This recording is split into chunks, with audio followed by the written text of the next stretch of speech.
Assalamualaikum warahmatullahi wabarakatuh.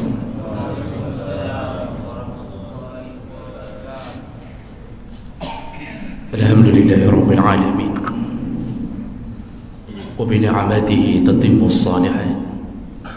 Asyhadu an la ilaha illallah wahdahu la syarika lah wa asyhadu anna Muhammadan 'abduhu wa rasuluhul karim. Allahumma salli wa sallim ala nabiyyina al-Mustafa Muhammadin wa ala alihi wa ashabihi ajma'in. Amma ba'd.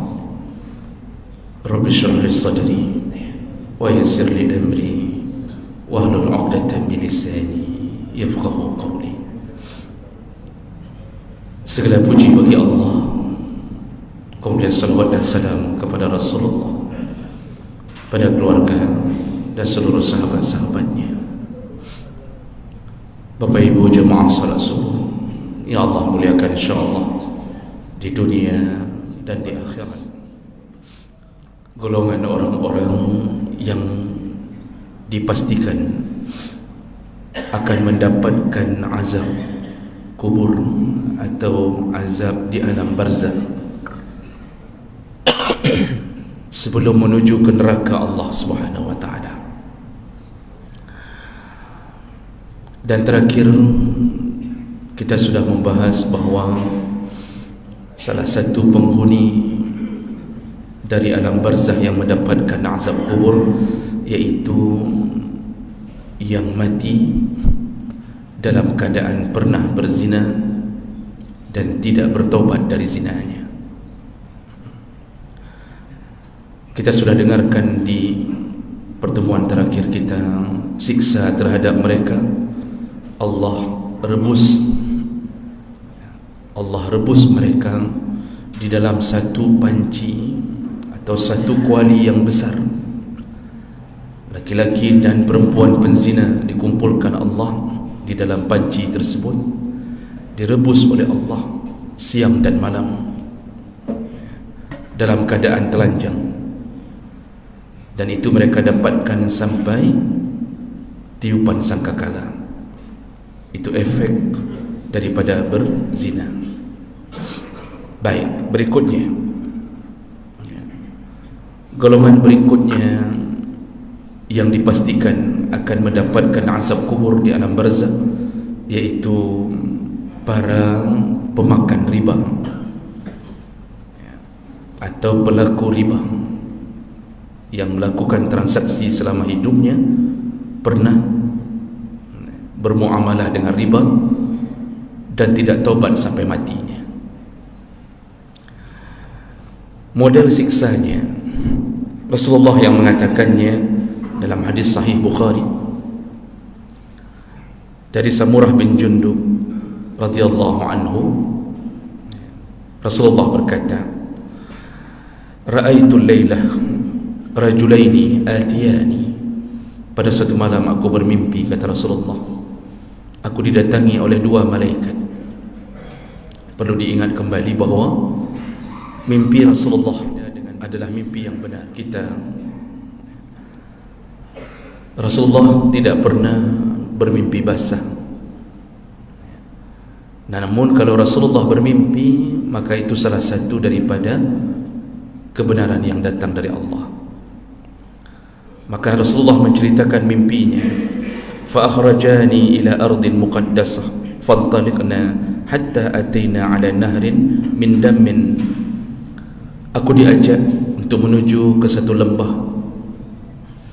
lalu kami terus berjalan sampai kami berada di satu tempat, yang tempat itu yaitu adanya sungai yang terbuat dari darah. Artinya isi sungai itu darah semua. Air yang mengalir adalah darah, tentu darah benaran. Kemudian Rasulullah menyambung perkataannya, fihi rajulun qa'imun wa ala wasatin nahri rajulun baina yadayhi hijarah.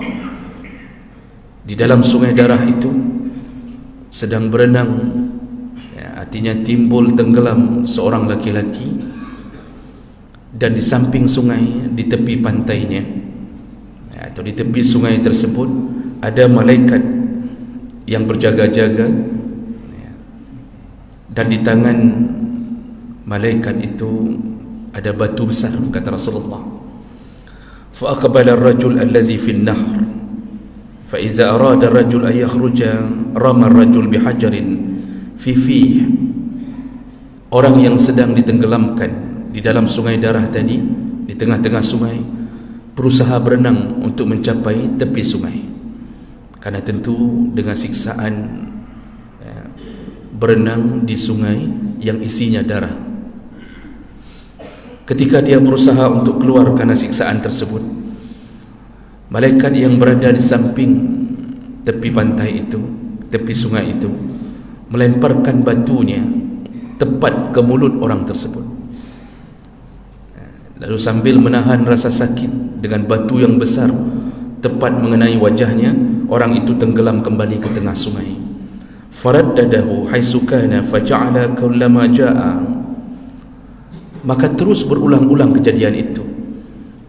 Tenggelam lagi dalam sungai darah, tersiksa lagi, terminum darah, lalu kemudian berusaha untuk keluar, dilempar lagi, hancur wajahnya dengan batu, lalu tenggelam lagi, dan terus dia melakukan hal yang sama. Fayarji'u kama kan, dan ketika sudah hancur tubuhnya terkena batu, tersiksa tubuhnya terminum darah, maka dia dikembalikan Allah seperti biasa. Jadi seperti normal kembali, kulitnya normal, lalu kembali dia mendapatkan siksa seperti itu.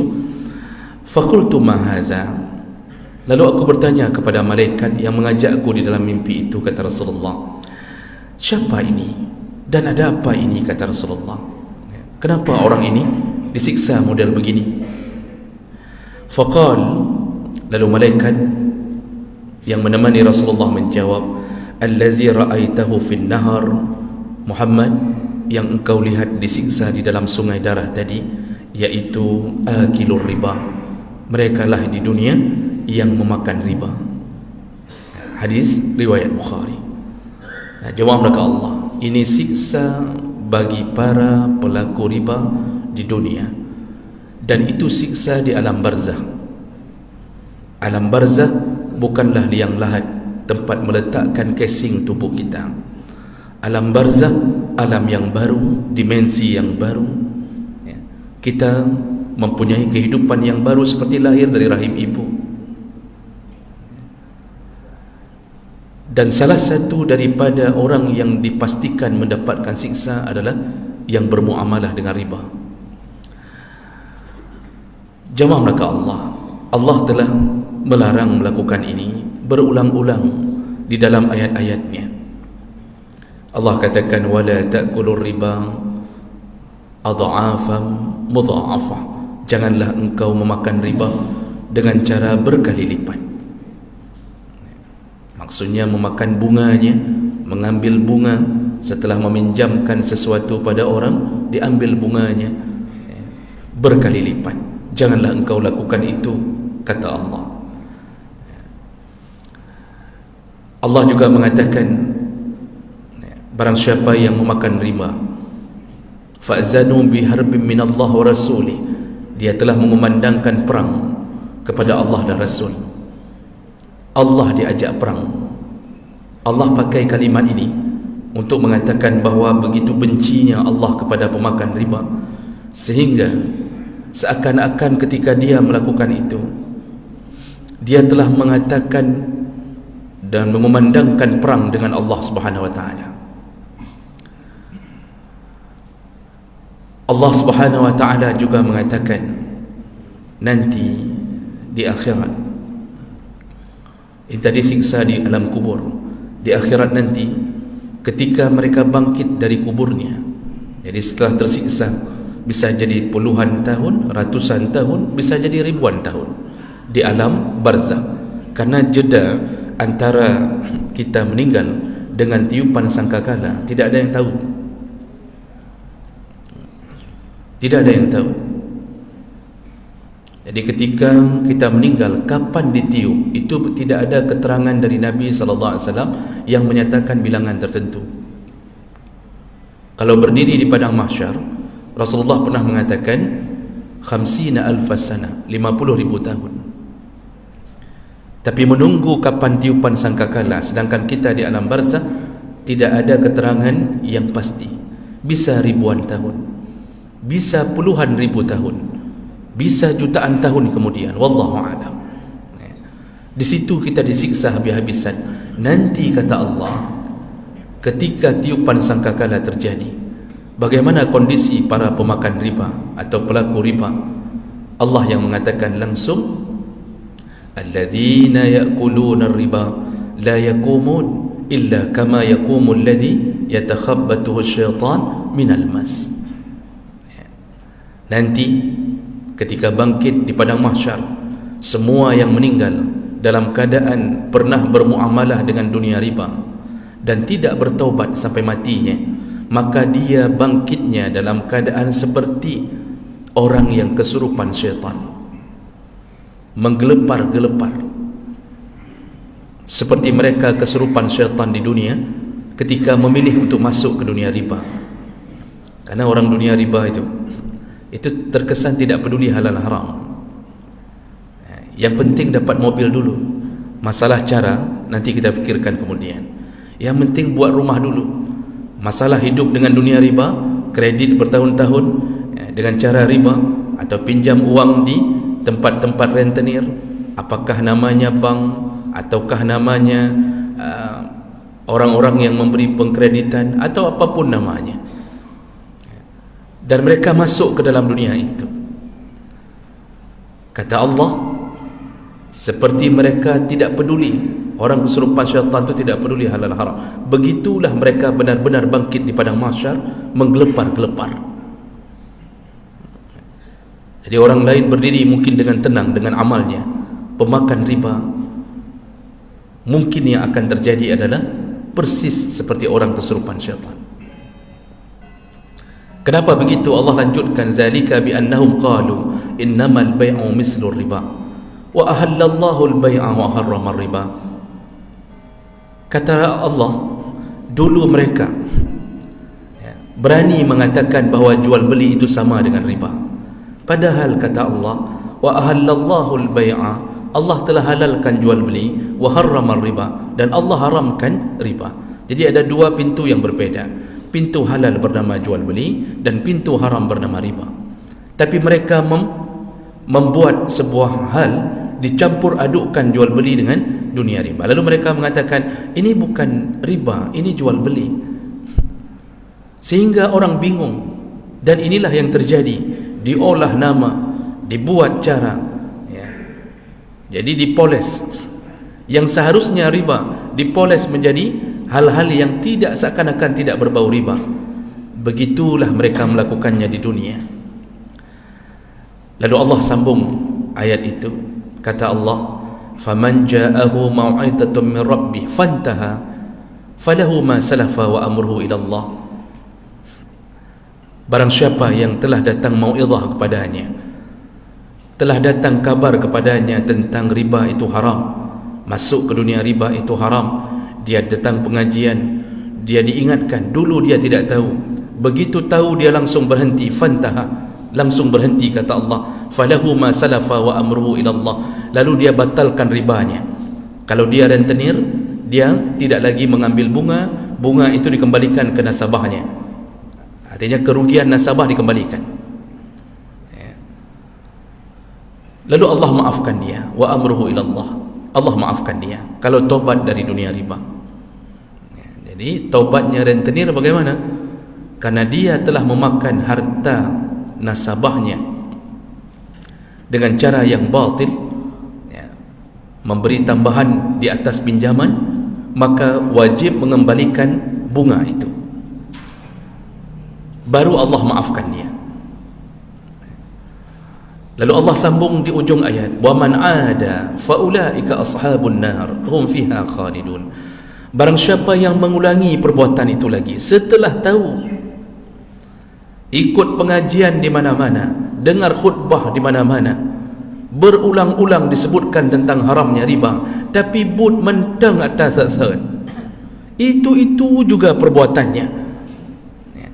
Padahal dia muncul di masjid-masjid, jamaah tidak pernah tinggal, tapi masalah urusan riba tetap dia ambil dunia riba ini dengan macam-macam alasan. Dengan alasan tidak tahan tinggal di rumah sewa bertahun-tahun, dia ingin punya rumah sendiri, apalagi dibisikkan oleh isteri yang mengatakan bahawa bang tidak mengapa, kita ambil saja, enggak usah dengar kali ustaz itu. Ustaz itu pun makan riba juga, kata si isteri ini. Oh, bersemangatlah suami. Baik kalau sudah begitu. Karena biasanya laki-laki itu jatuh di tangan wanita, dan tipu daya perempuan yang tidak saleh itu lebih bahaya daripada tipu daya syaitan. Allah yang mengatakannya. Ibu-ibu jangan marah, Allah yang mengatakannya. Waktu Allah mengatakan tipu daya syaitan, Allah mengatakan inna kaidas syaitan kana dha'ifa. Tipu daya syaitan itu lemah. Kenapa mereka bisa kuat? Karena kita lebih lemah. Sebenarnya lemah. Bayangkan saking lemahnya, dengan hanya mengucapkan bismillah di depan pintu ketika masuk ke rumah, sebelum assalamualaikum, ucapkan bismillah, semua syaitan terpagari, tidak bisa tembus ke dalam rumah. Kata Rasulullah sallallahu alaihi wasallam, hanya dengan bismillah mereka tidak bisa mengganggu kita. Hanya dengan doa tidur kita tidak terganggu. Lemah sekali. Tapi ketika Allah bicara tentang tipu daya perempuan dalam tanda kutip yang tidak salihah, apa kata Allah? Inna kaidahunna azim. Tipu daya perempuan itu sungguh luar biasa. Makanya laki-laki mungkin tidak jatuh pada bisikan syaitan, tapi jatuh pada bisikan istrinya yang tidak salihah.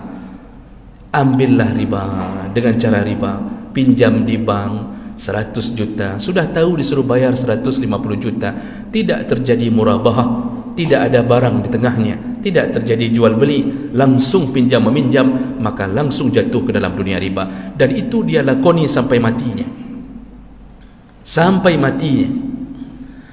Jemaah mereka Allah Subhanahu wa taala, sungguh benar kata Nabi sallallahu alaihi wasallam, la ya'tiyanna 'alan nasi zamanun, akan datang suatu zaman pada umatku, kata Rasulullah,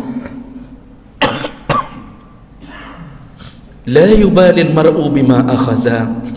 Nanti menjelang kiamat datang zaman pada umatku, seseorang tidak peduli lagi bagaimana dia mencari rezeki, bagaimana dia dapat harta, abil halal aminal haram, mau halal mau haram, yang penting makan, terserah, baik halal haram, yang penting kami makan. Semua nasihat diabaikan, tidak ada rasa takut kepada Allah, padahal dia jatuh ke dalam dosa besar.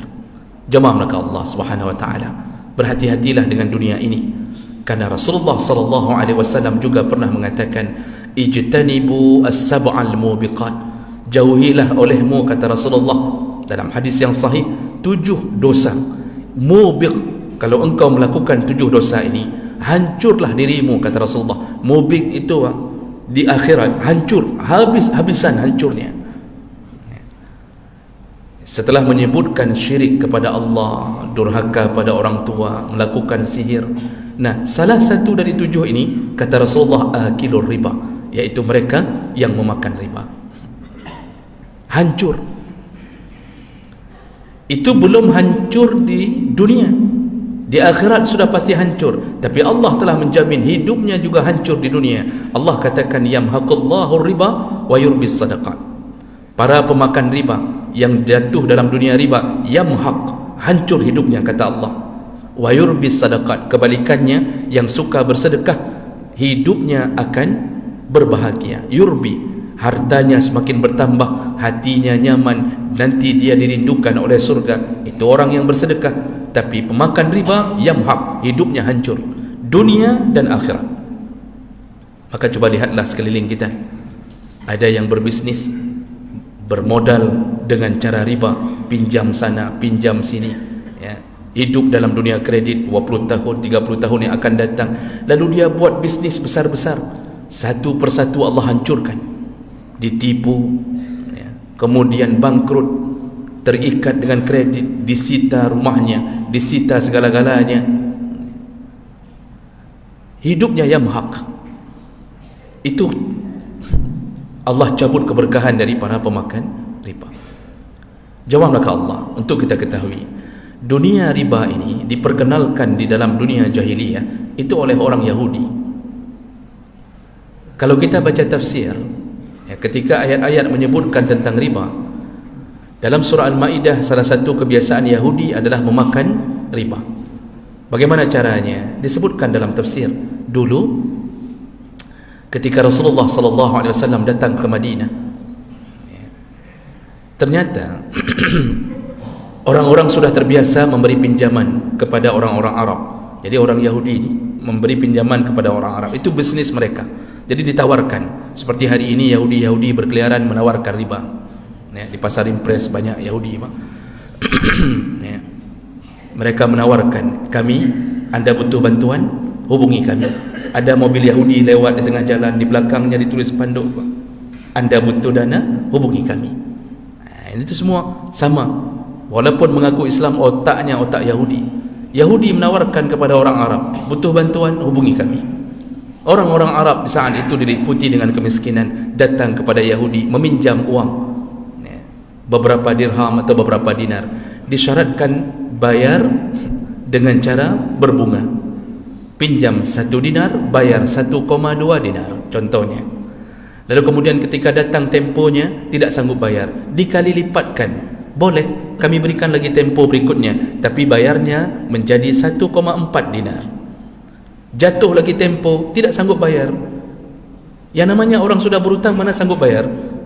Bunga semakin naik, semakin naik, semakin naik. Setiap bulan, setiap terus naik sampai berkali lipat. Ketika sudah benar-benar tidak sanggup bayar lagi, Yahudi itu akan menyita rumah, disita rumah dari orang-orang Arab ini.